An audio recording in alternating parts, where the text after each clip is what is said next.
For the record, like, I love Margot Robbie. I think she's awesome. She's pro labor union. She's great.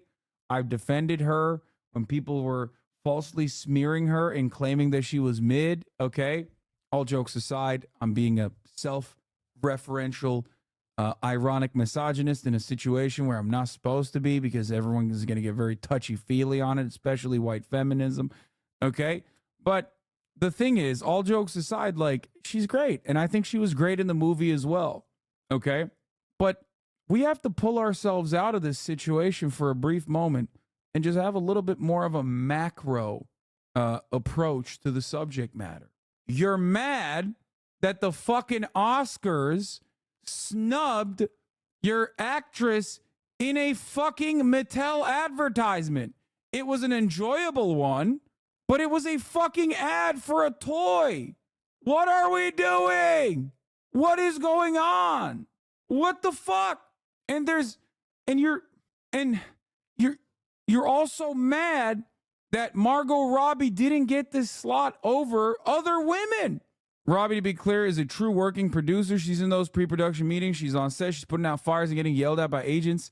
When I point out that many actors who get producer credits don't actually do any producing, she says, yeah, that pissed me off.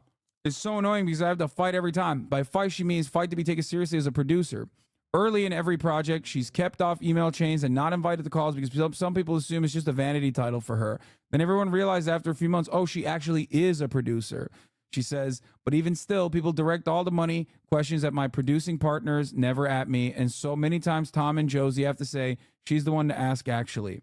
The other thing I respect about Margot Robbie is that, like, she was on set and married, like, what was it, like the fucking sound guy or something? Like, she's literally married to a normal dude, which is cool, personally. I think that's cool. I forget who she's married. I don't respect that. That's just another proximity marriage. What do you mean? That's fucking sick. Like, to me, it shows that she sees every single person on the set as like a normal human being and not just like, he's a British director. Oh, he is a director? Never mind. Her husband owns a production company. Wait, no. They presented it as though her husband was like a normie. I wonder if he bought the production company afterwards. Did I get fucking duped? I looked it up and he isn't just some random guy. No, he might not be now. Nope, he's a director, producer, and actor. He co-founded with Margot, according to Google. Yeah, now he fucking owns his own production company with his insanely rich wife. Okay? But I think at the time, the couple first met in 2013 on the set of World War II drama Suite Franchise, where he was an assistant director and she was in front of the camera. See? Assistant director, not as normie, but still. He co-founded the production company Lucky Chap Entertainment with his wife Margot Robbie. Oh my God, he literally called his production company Lucky Chap. He was an assistant director. That's like not super high in the fucking ranks. He's a lucky chap, he is. Nice. Attaboy. He was the third assistant director. Okay, dude, come on. Okay, I wasn't wrong. That's crazy. He's basically the fucking PA on set. Come on, dog. He's a PA with big dreams. Even the assistant director is literally fucking, even the assistant director, not even the third one. Even if he was just simply an assistant director, you don't know anybody who's an assistant director. You only know them when they become the director. Okay? The fuck out of here. Third AD makes more than PA. Feels bad, man. This is the guy. He was born in Surrey, youngest of three brothers. He grew up in Guildford, England. He attended St. George's College in Weybridge before moving to Godalming College. Ackley began his film career as an extra. Dude, come on. Dude, you're like, oh, he's an actor and a director, son. He's not a normie. You're doing a phenomenal job here, really beefing up the narrative. He was a fucking extra in Harry Potter. He was a production runner on Gambit. In 2012, he was a production runner. And he was a production runner in 2013 when he met. From 2012 to 2016, Ackerley also worked as an assistant director for various different television series and films, including Pride, Sweet Franchise, all released in 2014, and Macbeth. In 2014, he and his future wife, Margot Robbie, alongside their respective childhood friends, co-founded a production company, Lucky Chap Entertainment. Ackerley met Australian actress Margot Robbie on the set of Sweet Franchise in 2013. The two began dating the following year. Dude. In the UK, the third AD on set responsible for background actors and the main assistant to the first AD. The second AD sits at unit base and does organization for future days. You think a normal person has those opportunities? I think you are greatly, and I mean greatly, overemphasizing what the third assistant director is doing on the set of a fucking television show that you've never heard about in your entire life. Yes, I'm trying to bait you, bro. Yeah, how about you bait the top of the hour ad break?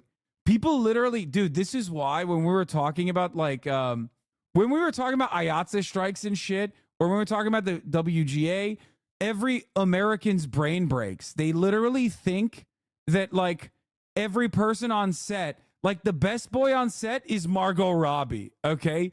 They have no way of understanding that like so much of the entertainment industry is propped up by literal regular dudes, okay? Dudes who rig for a living. Dudes who put up lights for a living. Dudes who hold fucking boom mics for a living.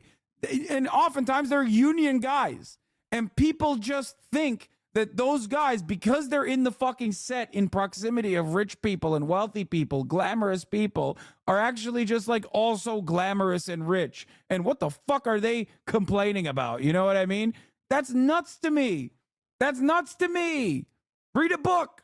No, 100%. A dude who was an extra in Harry Potter and it was a fucking production runner at the same time that he got like an assistant director, a third AD position on a fucking TV show or whatever that you've never heard, a drama film that you've never heard about before, okay?